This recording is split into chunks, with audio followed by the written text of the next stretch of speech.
Bulletin లో breaking news చూస్తున్నాం. విజయవాడ సింగ్ నగర్ డాబా కొట్ల సెంటర్ లో సీఎం జగన్ బస్సు యాత్రలో రాళ్ల దాడి జరిగింది. ఇక సీఎం జగన్ పై గుర్తు తెలియని ఆగంతకులు పూలతో పాటు రాయిని కూడా విసిరారు.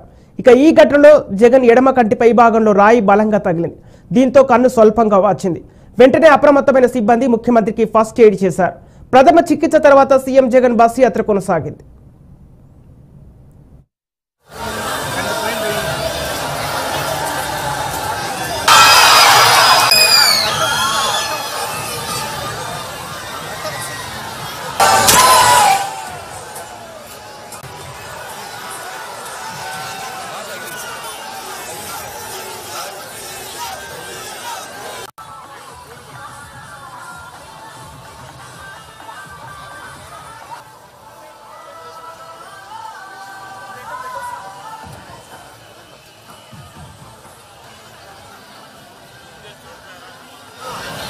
Dasu?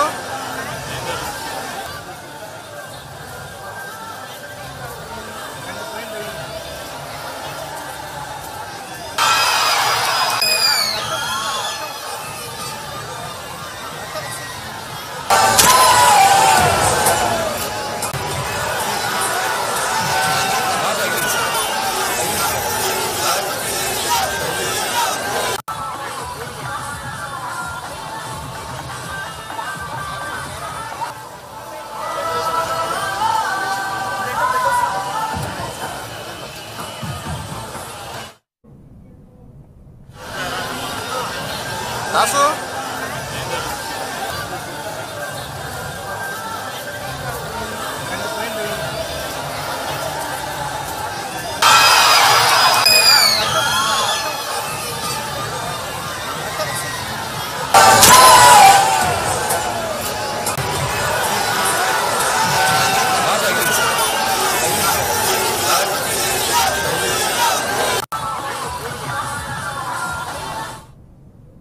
విజయవాడ సింగ్ నగర్ డాబా కొట్ల సెంటర్ లో సీఎం జగన్ బస్సు యాత్రలో రాళ్ల దాడి జరిగింది.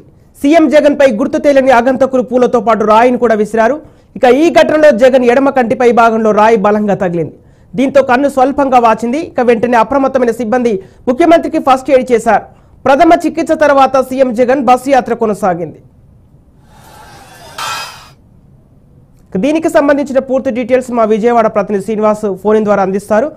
శ్రీనివాస్, మేమంతా సిద్ధం సభలో జగన్ పై రాళ్ల దాడి జరగడాన్ని తెలుస్తోంది. అయితే ఈ దాడి వెనుక ఆగంతకులకు సంబంధించిన అప్డేట్స్ ఏంటి? విజయవాడ సిద్ధం సభ ఈరోజు సాయంత్రం 4 గంటల నుంచి మొదలైంది. అయితే కనకదుర్గ వారధి దాటి విజయవాడకి ఎంటర్ అయిన తర్వాత పెద్ద ఎత్తున ప్రజాదరణ లభించడమే కాకుండా రోడ్లన్నీ కూడా ప్రజలతో జనంతో నిండిపోయినటువంటి పరిస్థితి. జగన్ తో నినాదాలు చేయడమే కాకుండా జై జగన్ అంటూ నినాదాలు చేయడమే కాకుండా వాహనానికి అంటే రోడ్లకు ఇరువైపులా అదేవిధంగా బస్సు యాత్ర సందర్భంలో ఏదైతే జగన్మోహన్ రెడ్డి యాత్ర చేస్తున్నాడు బస్సు ఏదైతే ఉందో దానికి ఇరువైపులా కూడా పెద్ద ఎత్తున ప్రజలు ఉండడం చూసాం. అయితే అంతేకాకుండా బిల్డింగ్ల పై నుంచి కావచ్చు, అదేవిధంగా ఫ్లై ఓవర్స్ మీద నుంచి కావచ్చు, ఆ దూర ప్రాంతాల నుంచి కావచ్చు, చాలా మంది జనాలు జగన్మోహన్ రెడ్డిని చూసేందుకు పెద్ద ఎత్తున ఉత్సాహం చూపిస్తున్న పరిస్థితి కనిపిస్తుంది. అయితే విజయవాడ సిటీ దాటి అవుట్స్కట్స్ లోకి వెళ్ళిన తర్వాత అజిత్ సింగ్ నగర్ ప్రాంతంలోకి వెళ్ళిన తర్వాత వేగంగా వచ్చి ఒక రాయి ఆయన ఎడమ కంటికి తగిలినట్టు కూడా తెలుస్తుంది. అయితే ఆ రాయి ఎటు నుంచి వచ్చింది, ఎలా వచ్చింది అనే దాని మీద ఇప్పటికే విచారణ అయితే చేపట్టడం జరిగింది. ఆ రాయి ఎలా వచ్చింది, ఎటు నుంచి వచ్చింది, అంత వేగంగా రావడానికి అది ఏదైనా క్యాట్ బాల్ ద్వారా ఏదైనా ఉపయోగించారా, ఏ విధంగా అంత వేగంగా అంత రాయి తగిలిందని చెప్పిన దాని మీద కూడా విచారణ మొదలు పెట్టారు. అయితే సీఎం జగన్ కి ఆ రాయి ఎడమ కంటి పై నదుటి మీద తగలటంతో కూడా ఒకసారిగా కంగు తిన్నారు. ఆయన పక్కనే ఉన్నటువంటి వెల్లంపల్లి శ్రీనివాస్, అదే సెంట్రల్ నియోజకవర్గ ఎమ్మెల్యే వెల్లంపల్లి శ్రీనివాస్ కూడా స్వల్పంగా గాయాలయ్యి ఇద్దరిని కూడా వెంటనే ఏదైతే జగన్ బస్సు ఏదైతే ఉందో ఆ బస్సులోనే వాళ్ళిద్దరికి ప్రథమ చికిత్స కూడా అందించినటువంటి పరిస్థితి కనిపిస్తుంది. అయితే చీకట్లో నుంచి వచ్చినటువంటి రాయి అంత వేగంగా ఎలా వచ్చింది ఏంటనే దాని మీదే అనేక రకరకాల వాదనలు వినిపిస్తున్నప్పుడు కూడా పూర్తి స్థాయిలో విచారణ చేపట్టాల్సిన అవసరం అయితే ఉంటుంది. ఓకే శ్రీనివాస్, ఇప్పుడు స్థానిక స్కూల్ నుండి ఈ రాయి విసిరినట్లు సమాచారం. అయితే సీసీ కెమెరాల్లో ఎలాంటి దృశ్యాలు బయటకు వచ్చాయి? ఉద్దేశపూర్వకంగానే జరిగింది అనుకోవాలా? అంటే ఒక కెమెరా నుంచి వచ్చినటువంటి విజువల్ మాత్రం సీఎం జగన్ కి వేగంగా ఒక రాయి రావటం, ఆ రాయి తగలటం, ఆయన ఒకసారిగా తల పక్కకు తిప్పుకోవడం, అక్కడే ఉన్నటువంటి సిబ్బంది ఎవరైతే ఉన్నారో, సీఎంతో పాటు సిబ్బంది ఎవరైతే ఉన్నారో వాళ్ళు ఎమ్మటిని అలర్ట్ అయ్యి సీఎం అని బస్సులోకి తీసుకెళ్ళడం జరిగింది. అయితే రాయి ఎటు సైడ్ నుంచి వచ్చింది అంటే ఆ పక్కన స్కూల్ ఉందని చెప్తూ ఉన్నారు. అదే విధంగా ఆ పక్కన చాలా బిల్డింగ్స్ కూడా ఉన్నాయి. అంటే అదంతా కూడా ఓపెన్ ఏరియా కాదు, జనసంచారంగా ఎక్కువ ఉన్నటువంటి ప్రాంతం కాకుండా నివాసాలు ఎక్కువ ఉన్నటువంటి ప్రాంతం కూడా అజిత్ సింగ్ నగర్ ఏరియా. సో ఆ ఏరియాలో ఆ స్కూల్ ఏరియా నుంచి వచ్చిందా, ఎటు నుంచి వచ్చింది వేగంగా, అంటే రాయి అంత వేగంగా రావడానికి ఎంత దగ్గర నుంచి కొట్టారు, అసలు దాన్ని అంత వేగంగా రాయి వెళ్ళటానికి ఏ ఆయుధాన్ని ఉపయోగించారు అనే దాని మీద కూడా పూర్తిగా విచారణ అయితే చేపట్టారు. అయితే జగన్మోహన్ రెడ్డికి పెద్ద ప్రమాదం ఏం తప్పిందని చెప్పుకోవచ్చు. అది స్వల్పంగా కంటి మీద, ఆ కంటికి తగలాల్సినటువంటి రాయి కంటి నుదురుపైన తగలటంతో కూడా ఆయన కొంతవరకు ఇక్కడ ఈ విషయంలో మాత్రం సేవ్ అని కూడా చెప్పుకోవచ్చు.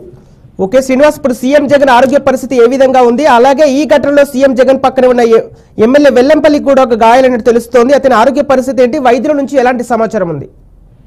అంటే ప్రథమ చికిత్స వరకు అందించారు. అక్కడతో అది కొంతవరకు అంటే అంతకు మించి వైద్యం అందించాల్సినటువంటి అవసరం ఉందనేది ఇప్పటివరకు వైద్యులు ఏమి చెప్పలేదు. అయితే దాని మీద వైద్యులు అయితే మాత్రం దాన్ని స్కాన్ తీయటం అనే ఎక్స్రే ద్వారా ఏం జరిగింది, అంత బలంగా తగలటానికి ఇప్పటికే ఆ నుదుటి మీద చిట్లు ఇచ్చి రక్తస్రావం కూడా అధికంగానే అయింది. అంతేకాకుండా ఎడమ కండ అంటే ఎల్లంపల్లి శ్రీనివాసకు కూడా అదే స్థాయిలో కూడా స్వల్ప గాయమే అయింది. అయినప్పటికీ స్వల్పం అయినప్పుడు కూడా అది బలంగా తగిలినటువంటి రాయి వచ్చినటువంటి వేగం కానీ ఆ తగిలినటువంటి విధానం కానీ అక్కడ ఏదైనా నరాలకి ఏదైనా ఇంపాక్ట్ అయ్యేటువంటి పరిస్థితి ఏది ఉందా అనే దాని మీద స్కాన్ ద్వారా అంటే ఎక్స్రేలో కానీ స్కాన్ ద్వారా కానీ తెలుసుకునే ప్రయత్నం చేస్తున్నారు వైద్యులు. తదుపరి ఆ తర్వాత అంటే ప్రస్తుతానికైతే ప్రథమ చికిత్సను అందించారు. ఆ తర్వాత తీసుకున్నటువంటి ఏదైతే స్కాన్ అవి తీస్తారో ఆ తర్వాత వచ్చేటువంటి మెడికల్ రిపోర్ట్స్ మీద ఫర్దర్ గా వైద్యం అందించే పరిస్థితి ఉంటుంది. ఓకే శ్రీనివాస్, ఇప్పుడు సీఎం జగన్ పై ఈ దాడి జరగడాన్ని వైసీపీ శ్రేణులు ఏమంటున్నారు? రాజకీయ కోణంలోనే ఈ దాడి జరిగింది అనుకోవాలా?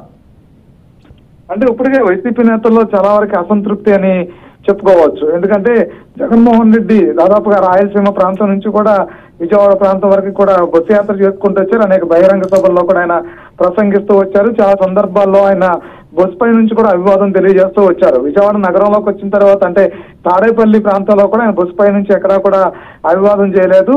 అదేవిధంగా కనకదుర్గ ఫ్లైఓవర్ నుంచి కూడా ఆయన ఎక్కడ కనకదుర్గ వారధి మీద కూడా ఎక్కడ ఆయన అభివాదాలు చేయలేదు.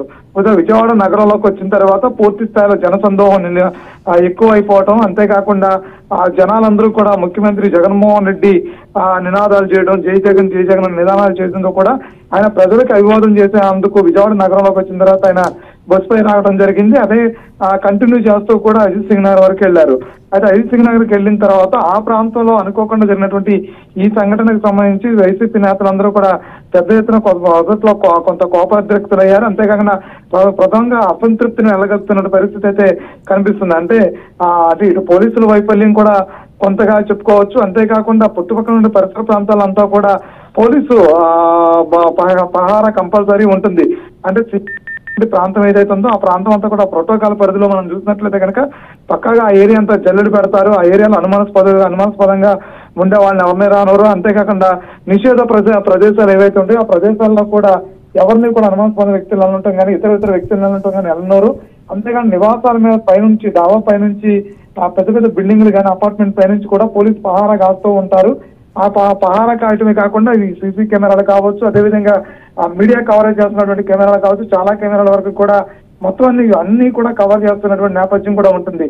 అయితే ఈ సంఘటనకు సంబంధించి ఎలా ఈ సంఘటనని అంటే ఇప్పుడు వరకు జరిగినటువంటి ఏదైతే ఈ రాయి అంత వేగంగా తగినటువంటి ఏదైతే ఈ సంఘటన ఉందో ఇది దురదృష్టకరంగా భావిస్తున్నారు. అంతేకాకుండా దీనికి సంబంధించినటువంటి పూర్తి దర్యాప్తును చేపట్టాలి. అంతేకాకుండా దర్యాప్తును వెంటనే చేపట్టాలి. ఇది ఎక్కడి నుంచి వచ్చింది, ఇది ప్రతిపక్షాలకు సంబంధించిన పనా లేదంటే ఎవరైనా ఆవేశంలో చేశారా, ఏ కోణంలో ఈ కుట్ర జరిగిందనే దాని మీద కూడా పోలీసులు పూర్తి స్థాయిలో విచారణ చేపట్టాలంటూ కూడా వైసీపీ నేతలు డిమాండ్ చేస్తున్నటువంటి పరిస్థితి కూడా ఉంది. సంపత్. ఓకే శ్రీనివాస్, ఇప్పుడు ఈ దాడిపైన సీఎం జగన్ స్పందన ఏంటి?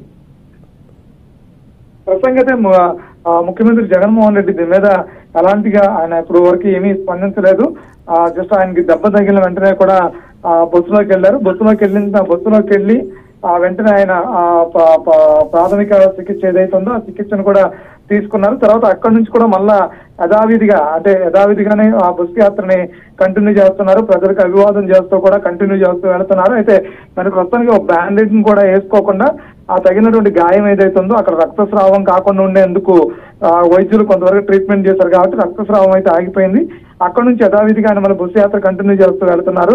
ఇప్పటికే ఆయన రావర్పాడు ఆ రింగ్ ను కూడా దాటి విజయవాడ రూరల్ ప్రాంతానికి కూడా చేరుకోవడం జరిగింది. ఇంకొద్దిసేపు బస్సు యాత్ర చేస్తూ కూడా వెళ్ళి కేసరపల్లి వద్ద కూడా ఆయన బస్సు యాత్ర ముగించి నైట్ బస్సు అయినటువంటి పరిస్థితి అవుతుంది. అయితే దీని మీద రేపు ఉదయం అంటే ఆయన జరిగినటువంటి సంఘటన ఏదైతుందో ఆ సంఘటనకు సంబంధించి ఎలా జరిగింది ఏంటి అనే దాని మీద కొంతవరకు క్లారిటీ వస్తే కనుక ఆయన ప్రజలను ఉద్దేశించి అంశాన్ని చెప్పేటువంటి పరిస్థితి ఉంటుంది. సంపత్. ఓకే శ్రీనివాస్, ఇప్పుడు ప్రథమ చికిత్స తర్వాత ఈ బస్సు యాత్ర కొనసాగే అవకాశం కనిపిస్తుందా?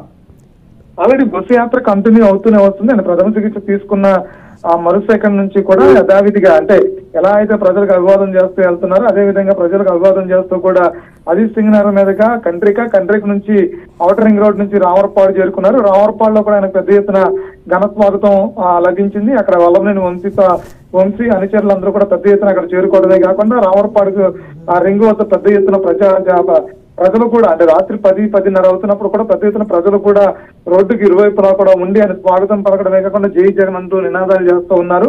అంతేకాకుండా జరిగినటువంటి దాడి ఏదైతుందో దాడికి సంబంధించినటువంటి నినాదాలు కూడా చేస్తూ ఉన్నారు. ఇప్పటి వరకు కూడా జగన్ దీనికి సంబంధించిన అంటే ఇక్కడ నుంచి కూడా బస్సు యాత్ర పరిస్థితి ఉంది. ఈ బస్సు యాత్ర దాదాపుగా ఇంకో గంట పైనే కొనసాగేటువంటి పరిస్థితి. అయితే ఇంకో గంట తర్వాత ఈ బస్సు యాత్ర గన్నవరం నియోజకవర్గం ఉన్నటువంటి కేసరపల్లి దగ్గర ఈ బస్సు యాత్ర ముగినందు అక్కడ ఈ నైట్ ఆయన బస్సు అయినటువంటి పరిస్థితి కూడా ఉంది. Sampath. Okay right, thank you Srinivas.